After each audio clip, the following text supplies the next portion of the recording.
कैसे हो आप लोग। आई होप आप अच्छे हैं। और दोस्तों आज बात करने वाले हैं हम लोग हिस्ट्री की। और हिस्ट्री ज़्यादा पुरानी नहीं, मतलब सेकेंड वर्ल्ड वॉर की बात करने वाले हैं। सेकेंड वर्ल्ड वॉर की शुरुआत 1939 में हुआ था। और तकरीबन 6 सालों तक ये वॉर हुआ था, जिसमें एलाइज और एक्सिस था। एलाइज में बेसिकली जर्मनी, जापान और माफ़ कीजिएगा, एक्सिस पावर में जर्मनी, इटली और जापान था। और एलाइज पावर में, एलाइज में फ्रांस, ग्रेट ब्रिटेन और यूएस था, और चाइना कुछ एक्सटेंट तक। दोस्तों इसके बारे में बात करेंगे हम लोग। और इस वॉर में हज़ारों लाखों लोगों की जानें गई थी। और इसमें मेरा जो ध्यान आकर्षित किया, इसको जब मैं पढ़ रहा था, उसमें मेरा ध्यान आकर्षित हुआ जर्मनी को देख के। क्योंकि कहीं ना कहीं जो जो जो एक्सिस पावर था, उसमें जो जर्मनी था वही सबको लीड कर रहा था बेसिकली। एक्सिस पावर में जो कंट्री था, सेकेंड वर्ल्ड वॉर में ही जापान पे 2 बम गिराए गए थे, एटम बम। और इसमें नागासाकी, हिरोशिमा पे को बम गिरा था 1945 में। खैर, जब जर्मनी में बहुत सारी चीज़ें हो रही थी उस पीरियड में। और मैं उन्हीं चीज़ों के बारे में बात करना चाहता हूँ आज। बात करूँगा हम लोग ज्यूज़ के बारे में, बात करूँगा मैं होलोकॉस्ट के बारे में, बात करूँगा कंसंट्रेशन कैंप के बारे में, बात करूँगा एक स्टोरी, एक डायरी के बारे में जो एनी फ्रैंक ने लिखा था। और बहुत ही प्यारी सी डायरी थी। और तो दोस्तों, जर्मनी में हिटलर का उस टाइम, उस दौरान रूल था। हिटलर वहाँ का चांसलर था। और जिस तरह से कोई प्रधानमंत्री, राष्ट्रपति होता है किसी कंट्री में, जो मेन होता है, वो इसी उसी तरह से जर्मनी में हिटलर था। और हिटलर अपने आप को ये कंसिडर करता था कि यहाँ पे जो जितने भी ज्यूज़ रहते हैं, उस ज़माने में ज्यूज़ यहाँ पे लगभग 40-50, नहीं 40-50 माफ़ कीजिएगा, 4-5-6 मिलियन के आसपास रहते होंगे। और वो उसको मतलब खुद से मतलब उसको नीचे का, मतलब रेस मानता था। क्या बोलूँ, रेस मतलब सिंपल लैंग्वेज में कि उसको अपने से निम्न कोटि का इंसान, निम्न कोटि का मानव मानता था, जिसको अब रेशियल डिस्क्रिमिनेशन कहते हैं। तो वहाँ पे ज्यूज़ को बहुत ही बुरी तरह से मारा गया। और उनके साथ किस तरह से, मतलब उनके साथ उस पीरियड में चीज़ें हो रही थी, कितनी ख़राब, मतलब मैं क्या बताऊँ। मैं इसके बारे में बात करूँगा थोड़ा सा डिटेल्स में। तो वहाँ पे ज्यूइश लोगों का, जो वो लोग रहते थे वहाँ पे, मतलब 40-50 लाख लोग रहते थे उस टाइम वहाँ पे। और नंबर्स कुछ आगे पीछे भी हो सकता है, ज़्यादा भी हो सकता है, ठीक है। उन लोगों को, उनके लोगों के साथ बहुत ही बुरा, मतलब उस टाइम ट्रीट किया जाता था। और उनको, उनके लिए स्पेशल टाइप का ड्रेस मेंशन कर दिया गया था कि तुम्हें इस तरह का ड्रेस पहनना पड़ेगा। और तुम्हें खुद को ये बताना पड़ेगा कि तुम लोग ज्यूइश हो। उनके साथ बहुत ज़्यादा हैरेसमेंट, ह्यूमिलिएशंस और उनको मारना पीटना, ये चीज़ें होती थी। और आखिरी में चीज़ें बहुत एक्सट्रीम पे गई। और सभी को एक, मतलब एक तरह से मतलब एक तरह का कंसंट्रेशन कैंप था। उन कैंप्स में इन लोगों को रखा गया, और स्लोली स्लोली इन लोगों को मारा गया। और इनकी भी कहानी आप देखेंगे। तो इसके जो प्रवर्तक थे, इसके जो चीज़ों के जो इंस्ट्रक्टर था, जो ये चीज़ें करवा रहा था, वो हिटलर था। फाइनली जब वर्ल्ड वॉर 2 में जर्मनी की हार हुई, इसके बाद इन्होंने अपने कुछ साथियों के साथ सुसाइड किया। खैर, तो ये देख सकते हैं तस्वीर, दोस्तों तस्वीर ये कंसंट्रेशन कैंप की है दोस्तों। कंसंट्रेशन कैंप के चारों ओर बड़े बड़े बिजली के तार लगे हुए थे। और मतलब इसमें जाना मतलब लौट के कोई वापस नहीं आना, इस तरह की चीज़ें थी। यहाँ पे जो पहुँच गया वो वापस जिंदा वापस नहीं आता था। अगर कोई भागने की कोशिश करता हो तो इसमें बिजली बहुत तेज़ दौड़ती थी, और उससे उसकी मौत हो जाती थी छूने से। दोस्तों मैं आज बात करने वाला हूँ ये कंसंट्रेशन कैंप का। आप ये देख रहे हैं, ये पीछे का हिस्सा है। और ये यहाँ पे कुछ जूइस लोग को रखा गया है कैप्चर करके। देखिए बच्चे, छोटे छोटे बच्चे जो मतलब जूइस के बच्चे हैं। और देखिए इन लोगों की क्या कसूर है, उन लोगों के साथ ऐसा क्यों किया गया पता नहीं।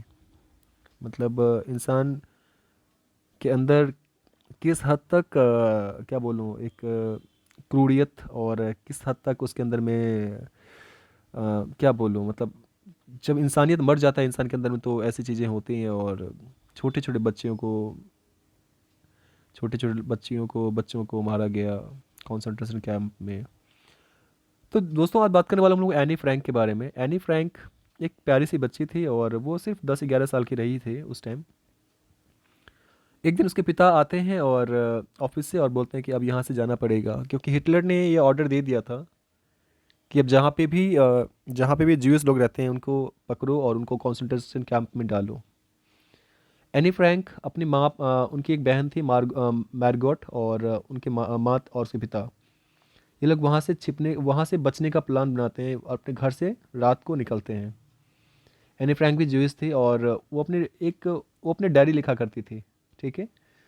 और उस डायरी में अपने जो भी एक्सपीरियंसेस थे उन्होंने लिखा था। और तो एनी फ्रैंक अपने माता पिता और अपनी बहन के साथ, अब उसके पिता के ऑफिस था जहाँ पे काम करते थे, वहाँ पे ऑफिस में एक लाइब्रेरी थी। लाइब्रेरी के पीछे अ, एक छोटा सा अंदर में स्पेस था जिसके अंदर में एक बड़ा सा रूम होता था और वहाँ पे वो लोग छिपे थे। पूरे दिन ये लोग अंदर में ही रहते थे। छोटे सा जो रूम था उसके अंदर में जो मतलब मैं आपको पिक्चर दिखाऊंगा अभी। और उसमें ही छिपे रहते थे, क्योंकि अगर वो पकड़े जाते तो उनको फिर कंसंट्रेशन कैंप में डाल दिया जाता, जहाँ पे उनको उनके साथ मतलब क्या होता है बताऊंगा आपको मैं, उनको मार दिया जाता। और ये आप तस्वीर देख सकते हैं, इस तरह से वो खुल जाती थी और उसके अंदर में मतलब एक पैसेज सा बना था, उसमें वो लोग रहा करते थे। यहाँ पे पूरे दिन कोई आवाज़ नहीं करना, पूरे दिन वो शांत से बैठे रहते थे। और रात को ही कुछ खाना पीना हो तो वो खाना पीना कुछ खा सकते थे। खाने में भी दोस्तों बहुत ही बुरा हालत था, क्योंकि बाहर निकल नहीं सकते थे। तो उनको 1 चम्मच 2 चम्मच दलिया, 1 चम्मच मतलब ऐसे ही कुछ कुछ करके उनको रोज़ रोज़ थोड़ा सा खाना मिलता था। और रात को धीरे से रेडियो खोल के रेडियो सुना करते थे। और क्योंकि अगर वो ज़ोर से बजाते रेडियो और कोई आसपास का कोई सुन जाता कोई, तो उनको उनकी खबर जर्मन के जो सेना थे उनको दे देते और उनको पकड़ के ले जाया जाता और वो कॉन्सेंट्रेशन कैंप पे उनको मार दिया जाता। तो दोस्तों तकरीबन लगभग 2 सालों तक, मतलब 43 के से लेके 45, 2 सालों तक वो लोग इसी तरह से एक सीक्रेट जो क्या बोलूँ मतलब जो प्लेस था जहाँ पे ये लोग छिपे थे। और फाइनली इनको पकड़ लिया जाता है और कॉन्सेंट्रेशन कैंप में इनके माता पिता को भी, इन दोनों बहनों को लेके जाया जाता है और जहाँ पे इनकी मौत हो जाती है। अब दोस्तों देख सकते हैं एनी फ्रैंक और जो जो मैरगोट थी, मैरगो फ्रेंड, दोनों सिस्टर्स थे और दोनों की मौत 1945 में हो जाती है। और दोस्तों ये सीन देख सकते हैं आप, ये कंसंट्रेशन कैंप है, किस तरह से लोगों को जानवरों की तरह रखा गया है। और मतलब वहाँ पे ना खाने की बेसिक सी चीज़ें थी।